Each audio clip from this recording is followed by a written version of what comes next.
Hi, my name is Grant Patterson. I'm the author of 9 published books, and including this one we're going to talk about today.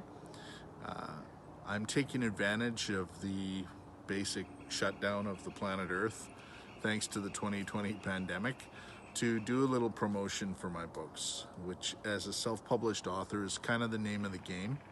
I'm learning that slowly and painfully. So I've got my wife behind the camera today and I'm talking about each one of my books in turn.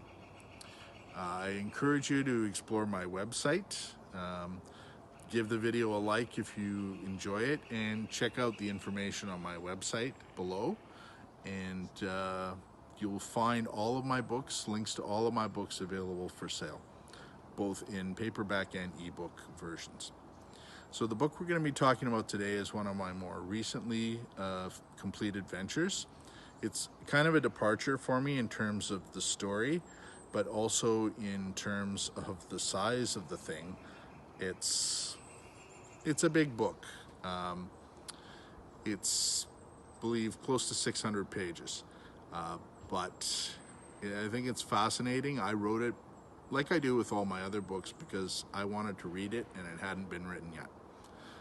It's an alternative history, and it starts with the premise that the Cuban Missile Crisis in 1962 erupted into a full-blown thermonuclear war between the US and the Western Alliance and the Soviet Union and the Warsaw Pact.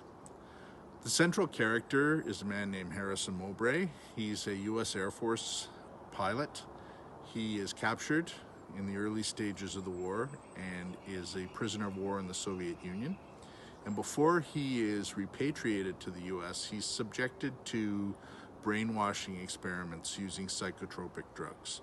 And I don't want to give away too much, but that plays a major role in the twists and turns that follow.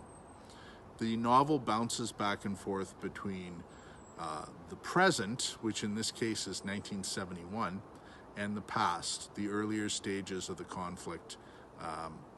His captivity, his repatriation, and the fact that society basically goes underground in order to survive this prolonged nuclear war. Society now lives in cathedrals, which are giant cities carved out underground, and the nuclear war is prolonged. It basically wipes out all life on the northern hemisphere's surface. And there seems to be no way to get out of this stalemate until a mysterious Soviet probe lands in Canada with a message that can only be opened by Mowbray. From there, we see the political intrigue that's going on under the surface, the fact that the US is now an authoritarian state, and there are parties both for and against peace, and Mowbray is kind of caught between the two, all the while not really knowing whether he's a loyal citizen or a secret agent for the enemy. So it's a kind of a combination Manchurian Candidate, Bourne Identity,